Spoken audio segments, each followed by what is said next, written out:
안녕하세요. 치매 전문 유튜브 채널 똑똑의 주치 정답 정혜진입니다. 오늘은 치매 어르신을 갑자기 이제 우리 집에서 모셔야 되는 상황이 온다면 뭘 어떻게 준비를 하고 어떤 대비를 해야 할지에 대해서 이야기를 해볼까 합니다. 치매 전문 유튜브 채널 똑똑. 저희 가끔 진료 이렇게 모시고 같이 보호자들이랑 가족들이랑 같이 오시는 경우에 이제 저희 집에서 같이 모시고 살게 되었어요 라고 하거나 아니면 데이케어나 이런 상담 가시면서 당장 다음 주에 어머님이 올라오시기로 했다, 아버님이 올라오시기로 했다. 그런데 이거 뭘 어떻게 준비를 해야 되는지 모르겠다 라면서 이렇게 좀 난색을 표하는 분들이 종종 있는데요. 그래서 어느 날 갑자기 치매 어르신의 보호자가 되셨을 때, 그리고 더군다나 함께 살게 되셨을 때 어떤 것들을 좀 준비해야 되는지 좀 얘기해 보려고 해요.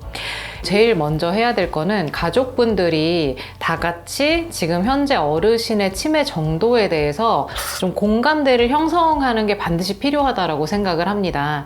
사실 어르신이 치매에 우여곡절 끝에 진단이 되고 그 진단되는 과정에서도 집집마다 굉장히 다양한 사연들이 있거든요. 그 과정 중에서도 가족들끼리 의견 차이가 있기도 하고, 그리고 어르신의 병의 지금 현재 상태, 앞으로의 경과, 예측되는 일들에 대해서도 다 각자의 생각들이 있어요. 그러다 보니까 지금 현재 어르신의 상태를 병원에서 딱 들었을 때 어르신은 어디쯤에 있고 앞으로 어떤 일들이 일어날지에 대해서 듣고, 그것에 대해서 가족들이 조금 다 같이 이렇게 이해를 하고 출발하는 것이 좀 필요합니다.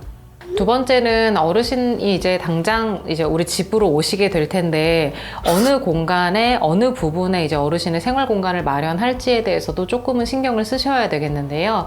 가능하면 어르신이 화장실과 조금 가까운 방을 쓰실 수 있게 배치를 해주시면 좋을 것 같아요. 낯선 공간이라서 그 안에서도 어르신 입장에서는 처음 보는 공간이고, 치매라는 질환의 특징상 이 공간 구조를 학습하시는 데 시간이 상당히 많이 걸리실 수 있습니다. 그래서 저희 종종 듣는 얘기가 아버님이 오셨는데 아직도 화장실이 어디 있는지 모르신다, 이런 표현을 쓰시기도 하는데요. 사실은 화장실이 여기에 있고 방이 여기에 있고 주방에 무엇이 있고 하는 것들은 어르신 입장에선 새로운 정보이기 때문에 그 새로운 정보를 습득해서 이렇게 기억을 하기에 어려움이 있습니다. 그래서 시간을 좀 두고 반복적인 생활을 통해서 차근차근 학습해 나가시는 거고요. 사실 어르신이 점점 최근 기억부터 점점 잊어버리는 증상이 있다 보니까 최근에 이제 이사를 하셨거나 아니면 최근에 다녀간 적이 있다 하더라도 그 부분을 기억 못 하실 수 있다는 점을 좀 이해해 주셔야 되세요. 그리고 어르신의 방을 꾸밀 때에는 어르신이 오랫동안 사용하셨던 좀 애착이 있는 물건들을 가져오실 수 있으면 좋은데요. 너무 많이 방에 있는 걸 다 가져오실 필요는 없고 최소한의 것들, 어르신이 아주 아끼는 물건, 굉장히 오랫동안 사용하셨던 수납장 같은 것들을 가져오시면 어르신이 새로운 공간에 적응하는데 도움이 많이 될 것 같습니다. 세 번째는 이제 치매라는 것은 나 혼자서 어르신을 돌볼 수 있는 게 아니고 가족들이 다 이거를 감당한다 하더라도 한계가 있기 때문에 사회적 자원을 좀 최대한 활용하시기를 권장을 하고요. 저희 채널에서 늘 말씀드리지만 혼자 할 수 없고 가족들, 사회의 도움을 다 받아라, 이웃의 도움도 받아라, 이렇게 늘 말씀드리는데요. 요새는 장기요양에서 치매 어르신과 그 가족들을 지원하는 제도가 많다 보니까 최대한 알아보고 활용하시는 게 좋습니다. 방문 요양이라든지 주야간 보호시설을 알아보셔서 어르신이 이용할 수 있는 건 다 이용을 하시고요.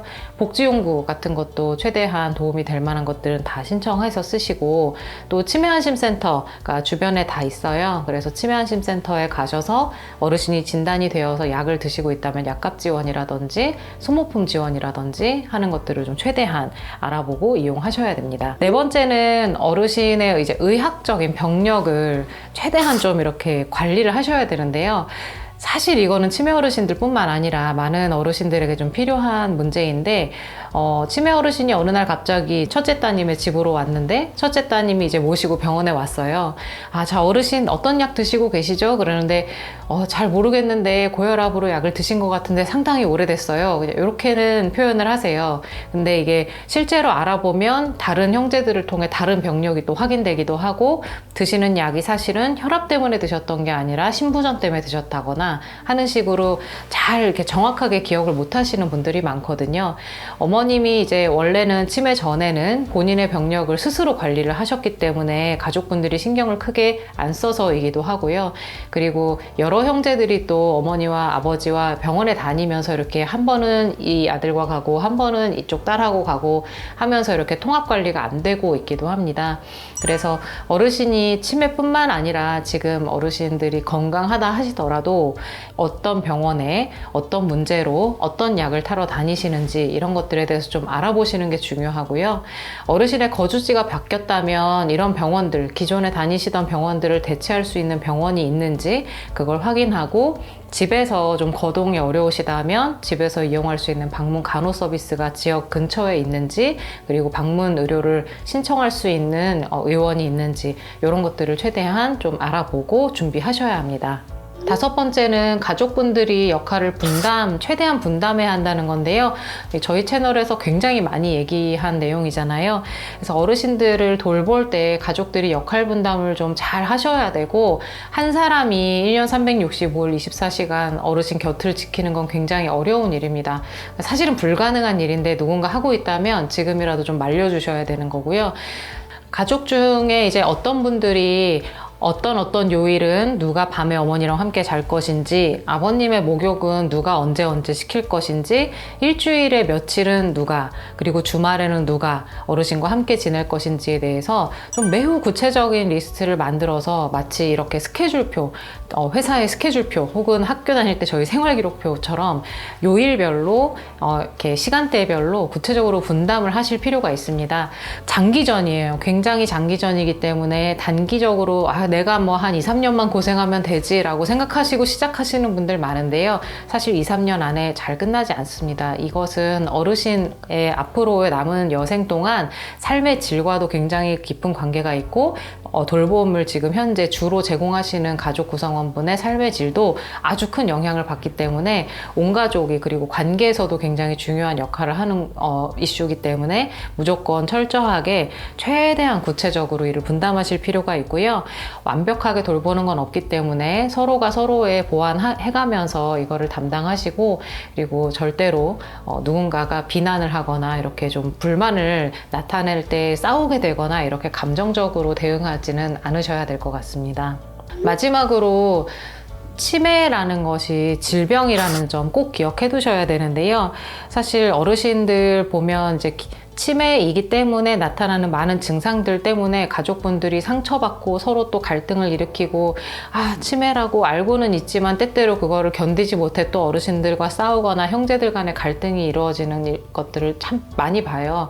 안타까운 일이지만 이 질환이 그만큼 어려운 질환이고요. 치매라는 질환의 증상이 새로운 기억이 학습되지 않는다는 것, 최근 기억부터 점점점 사라진다는 것, 이것이 증상의 자연스러운 경과라는 것을 최대한 좀 받아들이고 이해하는 자세가 중요하고, 어르신들이 구체적으로 어떤 일이 있었는지에 대한 사건을 기억하시지는 못하겠지만 감정적인 기억은 오래 남는다는 것, 그것을 명심해가면서 어르신과 가족들, 가족 관계 구성원들 모두 좀 편안하고 좀 화목하게 어르신과 함께 살아갈 수 있는 방법을 찾으시기를 바라겠습니다.